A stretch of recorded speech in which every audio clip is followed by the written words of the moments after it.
welcome back. Today the video will be answering some of the questions that I've been asked after I've diagnosed with this condition. Okay, to make it less stressful, while answering this question, I'll provide the information that is needed, and then I'll be knitting. Okay, no, not knitting, crocheting. Okay, so I'm currently doing a kite cardigan. Okay, so alright, let's start. So the first question that I had is do you blame or ask why is that you? Okay, so maybe firstly I'll explain a bit on what is my diagnosis. Okay, so I was actually diagnosed with a breast right side carcinoma, which is a breast cancer, and it's invasive, grade 3, with all my tests are actually positive, I would say. Okay, so let me just read from here. Okay, so I'm actually grade 3, and then I have ER2 positive, I have PR2 positive, I have CERB2 positive, but fortunately my fish are actually negative. Okay, so then it was diagnosed with a biopsy on April. So I found out there's a lump early of 2022. There's a lump, and I think it's about during February. No, sorry, January time actually I found it, but that was during my menstrual period. So then I was like, okay, because you know every time when girls having menstrual periods, menses, sometimes they'll have a lump there, like from lymph nodes. Okay, so it was actually pretty normal when it's movable. Then I was like, okay, the correct way of checking it should be after your menstruals ended about a week time. So after that, I have my menses ended a week time later. I'm actually doing my checking again, and unfortunately the lump are still there, and it's pretty huge. Okay, so then I went for my medical checkup. So I do all the ultrasound, and true enough it was there. So I was referred to this doctor. Okay, so then I was very lucky that I think I encountered a very good professional and reassuring doctor. Okay, so then after that I was arranged with a biopsy on April, and that was all the result come out. And at the same time I also did genetic test to see that whether it was hereditary. Okay, so after all of this I was arranged, so the plan was because I was still studying, I want to complete, because it was almost my end of my studying, right? So then I wanted to finish my academic first and then proceed to my attachment. So at that time, they actually provide an endocrine therapy for me first, and then it was arranged of surgery on July. So my surgery was actually right skin sparing mastectomy with axillary clearance, and at the same time I'll also do construction straight away, which is called TUG flap reconstruction. Okay, the plan was after the surgery, of course you have to see all the tests and how is it going, and then you have to plan for the next step of it, which is I'll be answering for the next question on how is the treatment are. Okay, so the treatment after my surgery, I think I stay at the hospital about 10 days, and during that time there will be a physiotherapy that come to teaching you to do some exercise like deep breathing and some lift up exercise, which is quite simple. Okay, so after that the plan was to have chemotherapy. Alright, so my chemotherapy was 16 cycles in total, which is DDAC every 2 weeks and paclitaxel weekly. Okay, so technically speaking, I have a 16 cycles that I need to do for the chemotherapy. So the potential side effects are generally a lot. Okay, so in general there's tiredness, skin races, immune system there's a problem like low resistance to infection, and you also have a gastrointestinal system problem, feeling sick, nausea, low blood count, nerve also have some problem like ringing in the ear, which I also encountered that, numbness and tingling in the hand, blood clots, leakage around the vein, allergic reaction and infusion reaction, impaired heart function, impaired kidney function, impaired liver function.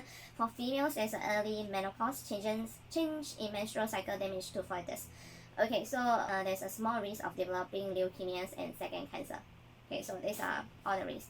They have more risks, okay? But these are just the general risks. After the chemotherapy, I'll be doing radiotherapy as well and endocrine therapy, which that will be the next stage of it, because currently I'm in my chemotherapy on my 15th cycle. Yay! Okay, So that was how is the treatment. I would say the treatment is IV. So it's like you have to poke every time the needle into your vein, and then the drugs will actually go through it. It was, you have to be prepared to be poked a lot of time, because before all the chemotherapy you have to do blood tests to ensure that you are okay, your body is okay to do chemotherapy during that week. Okay, so there's a few weeks that my immune system are very low, so every time when my niece actually caught a flu, then it will actually my turn to caught a flu as well.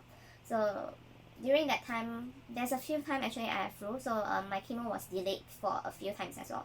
So it was very horrible, because that was my first time that I'm having cough in my life, that I felt like, no, I have never encountered this before. Okay, so your immune system really dropped that low, and it's not even COVID, okay, because I've been testing every day with ART kits, and it was negative.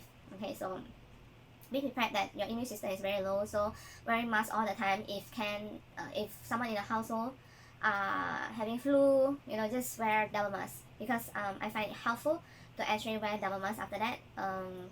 So be prepared to be a lot of poking of needles, and it was quite a long hours, about 1 to 2 hours, during the whole things. And every time that the IV is running, you'll feel like you want to go to the toilet, because there's a lot of fluids are being flowed inside your body. So in chemotherapy, it won't actually recognize on your body which are the bad and good cells. Okay, so they will kill both. So then just be prepared that some people feel nausea. For me, in my first 4th cycle, yes, I'll feel nausea, but after that, I feel much better. I didn't feel nausea anymore, which they also inject steroid. Okay, so it makes you, for me, it makes my appetite very, very good. So I gained a lot of weight. In the past, I gained my weight until 99 kg before the whole incident, and I managed to lose until 60 something, but now I'm getting back to my 95 kg. Okay, so I'm going to work hard after that. No stress, yes, no doubt. I feel very miserable of that, but I just have to fight on, continue my life, and yes, I will bloom like how I am to be. Okay, I supposed to be, and I accept every beauty that is in me now. Okay, so back to my first question: do you blame or ask why is that you? Okay, so I think what's great about me is I have never blamed and asked why is it me, because I don't want other people to encounter the same thing as me, and no one should have go through this. Okay, but if it does happen to you, I would say accept and trust the treatment, and just spend your daily life as how you usually spend and how you want it to be. Okay, don't be bind down of the diagnosis or even the illness. Yes, it might make you weak, but just tweak a little bit of your lifestyles, and continue on perceive. In fact, during this session for me, I actually learned a few things, a few hobby like crocheting, which I have never, I mean, maybe I think about what I want to pick it up, but I have never really go and do it. And now I actually have the time for me to learn from it, which I've produced a few garment of it. Okay, so I've never asked that, and I've never blamed, and I never ask why is it me, because it is in me. So I just trust the treatment. I think luckily it's because I'm currently in this course, nursing course, which is make me understand how the treatment goes. So did you cry? When I know about my condition, it was, so I did my biopsy, right? But I didn't know the whole situation, and I think the interesting part is the whole biopsy.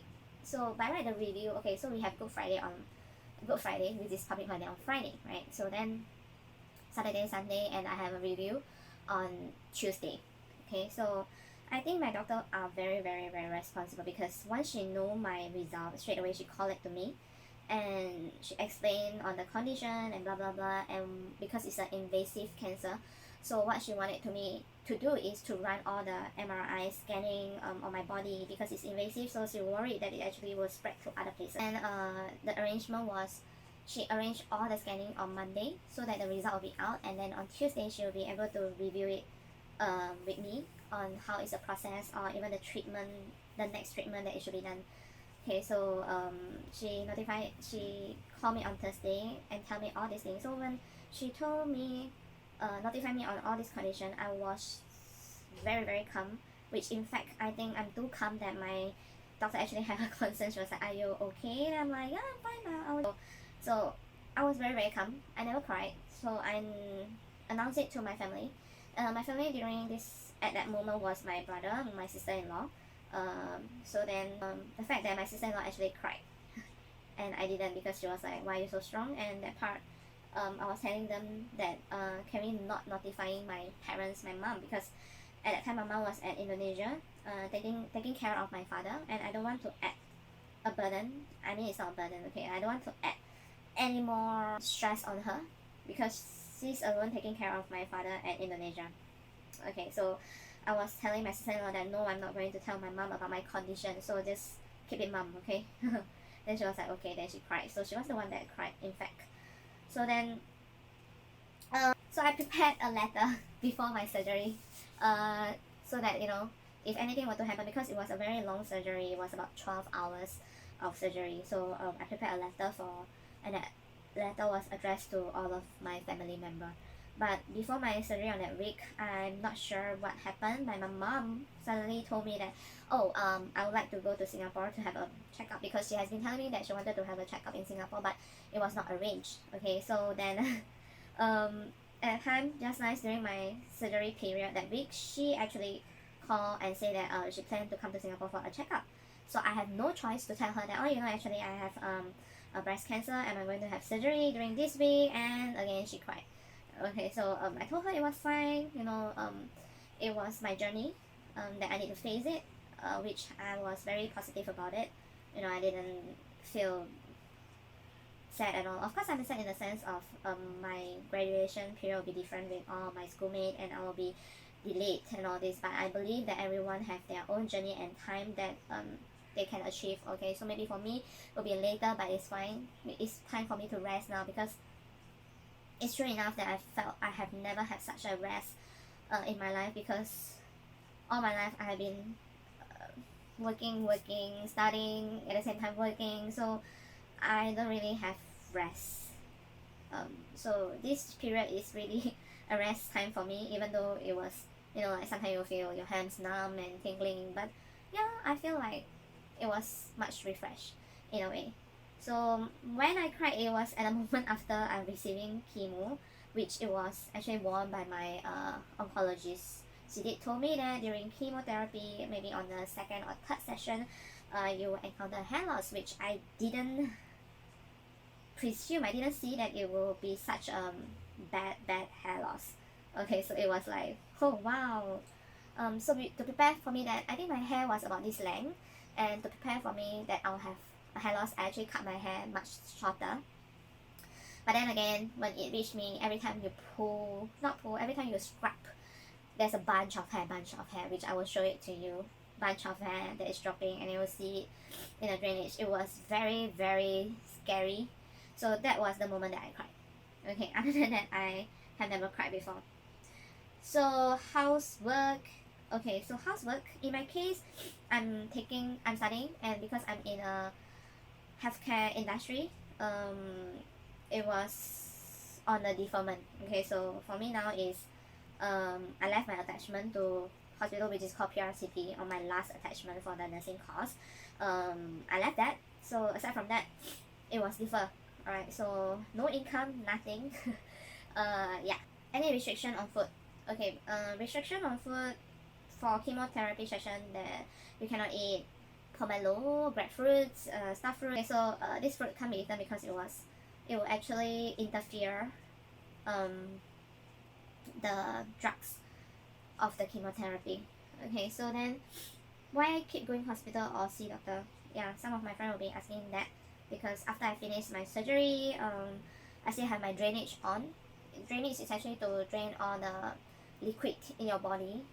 Okay, so when you do a reconstruction, top flap is technically taking my muscle from my thigh and construct it on the breast. Okay, so on this area they'll have drainage on, because when there's our body works is when something is missing onto your body, they will try to replace it. Okay, so they keep pumping water in the area, not water, like liquid, whatever liquid in the area. So then you will have a drainage to actually help you to drain that area.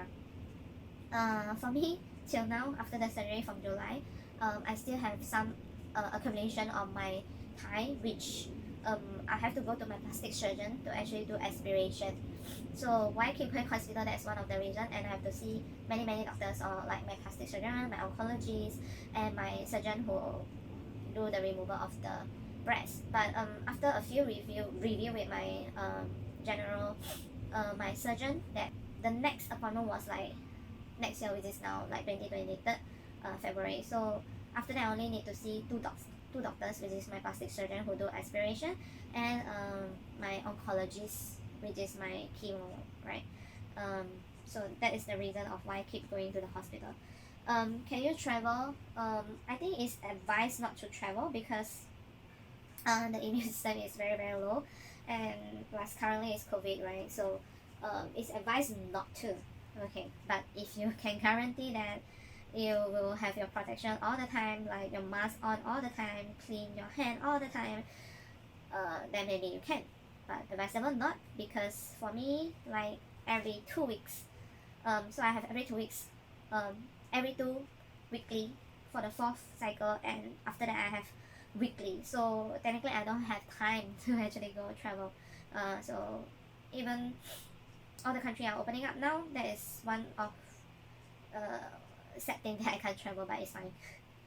Yeah, so have you got COVID before? No, thankfully I have not. Next question, when down with flu, doctor always ask COVID, yes. Because my oncologist, every time when I'm down with flu, I will ask like for medication and infection. She will give me antibiotic. Then she was like, "Do you check?" Yeah, I say yeah. Before I come out, I actually check to ensure that I'm free from COVID, right? And then she was like, "Do you poke deep enough?" I'm like, "Yeah, man, I poke like I even sneeze afterwards." So yeah, no COVID. So what's the next steps? The next step was currently now I'm waiting for my radiotherapy. Okay, that's about it. And of course during the chemo period I realized that I have hard time to sleep at night. Okay, so that's also one of the downside. And when I do my DDAC, right, every time after the chemo, the next day I have to give myself an injection. Okay, so this was the injection, is Neulastine. Okay, and of course you can choose to be inject back to the clinic, but for me I do the injection on my own. So I keep the needle. Okay, so 2 weekly I have to do injection on this on my tummy the next day after the chemo. Okay, and I also have prostaglandin. Okay, this is to protect my ovary. This needle is huge. I'm not sure if you can see it. Okay, which I will show it to you. This was done pre chemo 2 weeks before the chemo, and every 4 weeks I have to give this injection. It's scary, the needle.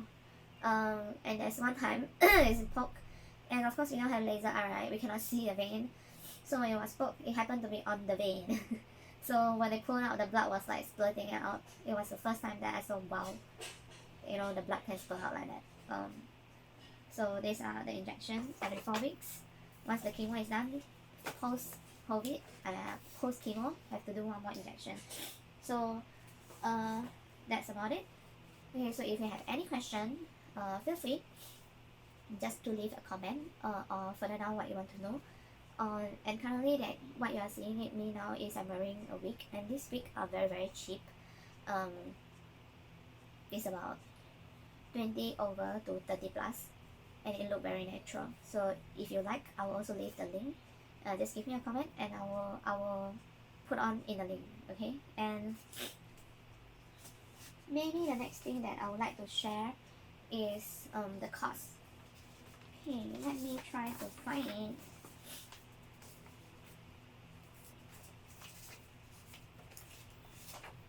Okay, here you go.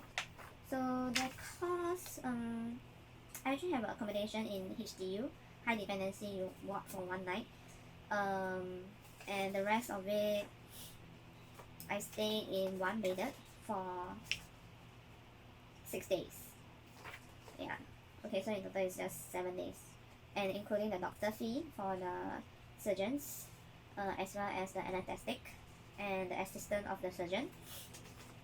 Okay, so all the costs was actually $120,683.75. Okay, and this was at the private hospital Maui. If you also like to know who are the doctor that treat me, okay, so, they are very wonderful doctor. Leave your comment as well, and I will private message. I will reply to your comments with the doctor names as well. They are very reassuring and a very very great doctor. Yeah, that's about it. Any question, just leave your comments and please subscribe, because I will have more video that be coming up in regards of the diagnosis, or what kind of video that you like me to do for the next step that will be able to help and support as per this channel was being used. I also will post video about my knitting because it's very relaxing, and music that helped me during this treatment time as well. See ya!